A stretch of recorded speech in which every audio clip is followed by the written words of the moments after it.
महागठबंधन ने ऐलान कर दिया कि सीएम का फेस होंगे तेजस्वी यादव, मगर क्या राहुल गांधी ने एक दांव से 3 सियासी शिकार कर दिए हैं? कैसे? बात सिर्फ इतनी नहीं है कि तेजस्वी यादव ही महागठबंधन के चेहरे के तौर पर, सीएम के फेस के तौर पर ऐलान हुए हैं। दरअसल रणनीति पर्दे के पीछे कुछ और भी है। यह ऐलान हुआ तो हुआ क्यों? वो आखिरी 24 घंटे कौन से थे जब राहुल गांधी ने बाजी को पलट दिया? कैसे इस महागठबंधन को बचाएगा, वो भी हम आपको बताएंगे। दिल्ली से लेकर पटना तक बहुत कुछ घटा, बहुत तेजी से घटा। राहुल गांधी के दूत बनकर अशोक गहलोत, जिन्हें जादूगर के नाम से जाना जाता है, वो जब पटना पहुंचे थे तो सवाल उठा था कि आखिरकार क्या होने वाला है। लालू से मुलाकात हुई, राबड़ी को मनाया और तेजस्वी को समझाया। क्या हुआ था उस बैठक में? बंद कमरे में यह बैठक हुई थी और एक तीर से 3 सियासी निशाने वो कौन से हैं जो राहुल गांधी के इस एक दाव से समझे जा सकते हैं। पहला दाव, राहुल गांधी ने इस गठबंधन को बचाकर एकजुटता का संदेश दिया, विपक्ष की रणनीति को धराशायी कर दिया, जबरदस्त तरीके से चोट पहुंचाई। आप कहेंगे क्यों? क्योंकि अगर यह गठबंधन इस मोड़ पर टूट जाता, महागठबंधन टूट जाता, तो एनडीए यानी कि मोदी, अमित शाह, नीतीश कुमार चुनावी रैलियों में क्या कहते? एक ही बात कहते ना कि देख लीजिए एक साथ नहीं रह पाएंगे। अब यह सपना सपना रह गया। दूसरा बड़ा सियासी दाव, सीएम के फेस का चेहरा तेजस्वी यादव का सामने रख के राहुल गांधी ने यह साफ कर दिया कि मोदी और अमित शाह के सामने अब चुनौती है, चैलेंज है कि वो अपने चेहरे का ऐलान करे कि सीएम फेस कौन है। क्योंकि सवाल इसी बात को लेकर उठ रहा था कि आखिरकार तेजस्वी यादव ही अगर चेहरा है तो नाम का ऐलान क्यों नहीं हो रहा। मगर अब सवाल यह बड़ा बन जाता है कि नीतीश कुमार के नाम का ऐलान आखिरकार मोदी और अमित शाह क्यों नहीं कर रहे। तीसरा सियासी दाव जिस पर हम आए, मगर पहले सुनिए महागठबंधन के इस ऐलान के बाद, जो कि राजस्थान के पूर्व मुख्यमंत्री अशोक गहलोत, जिन्हें राहुल गांधी ने स्पेशल भेजा पटना, जिनकी महत्वपूर्ण भूमिका रही इस पूरे के पूरे सियासी घटनाक्रम में, वो क्या कुछ कह रहे हैं, आइए जरा सुनिए अशोक गहलोत का यह बयान। खड़गे साहब, राहुल गांधी जी और तमाम जो साथी बैठे हमारे, इन सब की राय लेकर के हम लोगों ने तय किया है इस चुनाव में अगले मुख्यमंत्री चेहरे के रूप में तेजस्वी यादव जी को हम लोग सपोर्ट करते हैं। साथ में सबकी राय बनी है कि जो हमारे अन्य पिछड़ा वर्ग के साथी हैं, मुकेश सहनी जी, जिनको आप सब जानते हैं, मुकेश सहनी जी, जो एक संघर्ष करते हुए यहां तक पहुंचे हैं, अपनी पार्टी बनाई है, अपनी अकल होशियारी से, अपनी मेहनत से बनाई है, गरीबों के मसीहा के रूप में, अपनी कौम के मसीहा के रूप में उभर के आए हैं। ऐसे नौजवान को हमने तय किया है वो उप मुख्यमंत्री होंगे। साथ में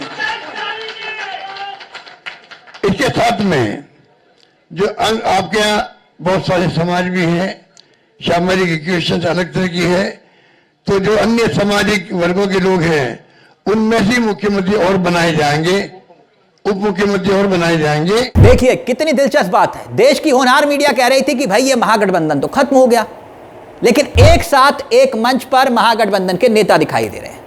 अब दूसरी तरफ एनडीए यानी कि मोदी, अमित शाह, चिराग पासवान, जितिन राम मांझी, नीतीश कुमार, सबने मिलकर कहा था कि भाई एक ज्वाइंट प्रेस कॉन्फ्रेंस करेंगे, जो अब तक नहीं हुई है।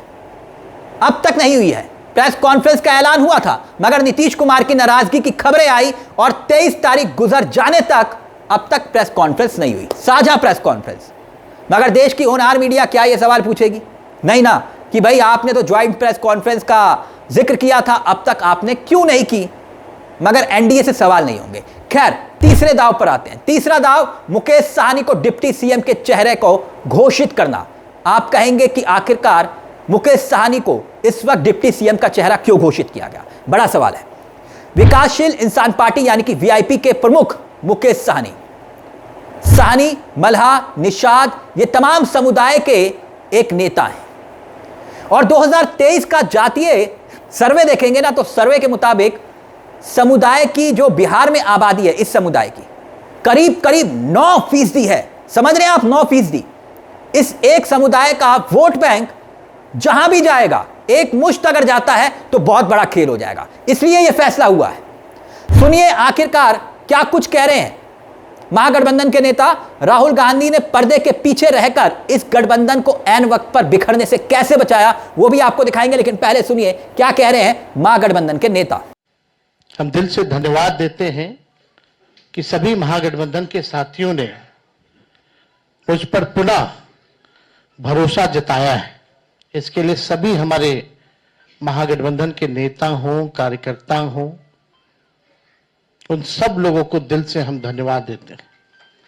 और उन सभी लोगों से जरूर कहना चाहेंगे कि जो उम्मीद, जो विश्वास आप लोगों ने हम पे जताया है, उस उम्मीद पर हम जरूर खरे उतरेंगे और मिल करके जो डबल इंजन की सरकार है, एक इंजन भ्रष्टाचार में है, एक इंजन अपराध में है, ऐसी 20 साल पुरानी निकम्मी सरकार को हम लोग उखाड़ करके फेंकेंगे। तो ज्वाइंट प्रेस कॉन्फ्रेंस भी हो गया। इससे पहले कई राउंड हम लोग साथ भी बैठे, लेकिन हम लोगों ने नीतीश जी के साथ जो अन्याय हो रहा है एनडीए में, एक बार भी कोई भी ज्वाइंट प्रेस कॉन्फ्रेंस नहीं की गई है और ना ही ऑफिशियली रूप से मुख्यमंत्री का चेहरा घोषित किया गया है।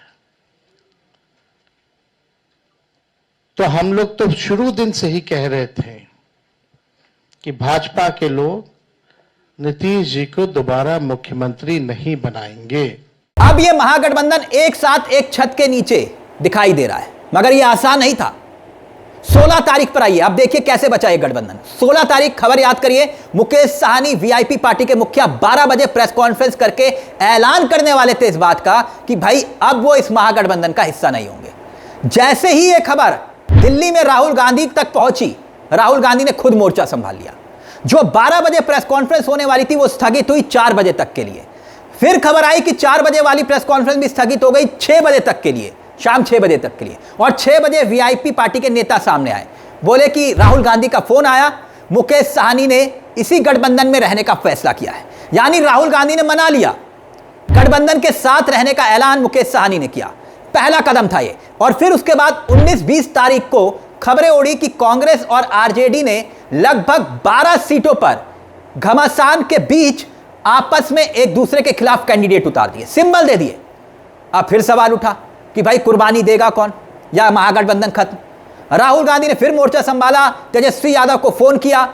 राहुल गांधी से तेजस्वी यादव की ना सिर्फ बातचीत हुई, फिर दूत बनाकर राहुल गांधी ने अपने सबसे अनुभवी चेहरे अशोक गहलोत को मोर्चे पर भेज दिया, पटना भेज दिया। अशोक गहलोत ने मोर्चा संभाला और सबसे पहले राहुल गांधी के कहने पर पहुंचे थे अशोक गहलोत, और वो भी लालू के आवाज पर। आप देख सकते हैं कौन कौन बैठा है, अशोक गहलोत, तेजस्वी यादव, राबड़ी देवी और लालू। जब ये तस्वीर सामने आई तभी ये साफ हो गया कि भाई अशोक गहलोत ने डैमेज कंट्रोल कर लिया। फिर सवाल उठा कि भाई महागठबंधन के चेहरे के तौर पर तेजस्वी के नाम का ऐलान होगा या नहीं होगा। मगर अब यह साफ हो गया कि दिल्ली से पटना पहुंचे अशोक गहलोत राहुल गांधी का संदेश लेकर ही पहुंचे थे कि तेजस्वी यादव ही मुख्यमंत्री का चेहरा होंगे, और इसका औपचारिक ऐलान भी उसी प्रेस कॉन्फ्रेंस में होगा जिसका ऐलान किया गया था। राहुल गांधी ने इस गठबंधन को बचा तो लिया, यह एक बड़ी बात है, वरना आप जानते हैं कि सारी की सारी मेहनत पर पानी फिर जाता। क्यों? क्योंकि राहुल गांधी ने बिहार में वोटर अधिकार यात्रा निकाली, यानी कि दिल्ली में रहकर नहीं बल्कि वो बिहार में रहे, माहौल बनाया, एक जीप पर सवार होकर महागठबंधन के नेताओं को घुमाया।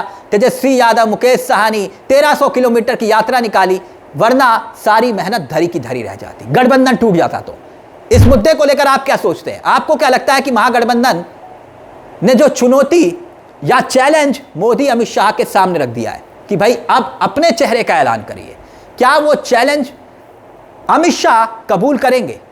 क्या देश के प्रधानमंत्री उस चैलेंज को कबूल करेंगे जो चैलेंज लाकर खड़ा कर दिया राहुल गांधी, तेजस्वी यादव ने? इस मुद्दे को लेकर आपकी क्या राय है हमें कमेंट बॉक्स में जरूर बताइएगा। मुझे तिलक चावला को दीजिए इजाजत। एक छोटी सी दरख्वास्त, हमारे चैनल को सब्सक्राइब करना मत भूलिएगा, क्योंकि यह मंच आप ही का है जहां हम सिर्फ खबर नहीं दिखाते बल्कि खबर के पीछे की खबर भी बताते हैं। नमस्कार, जय हिंद, जय भारत।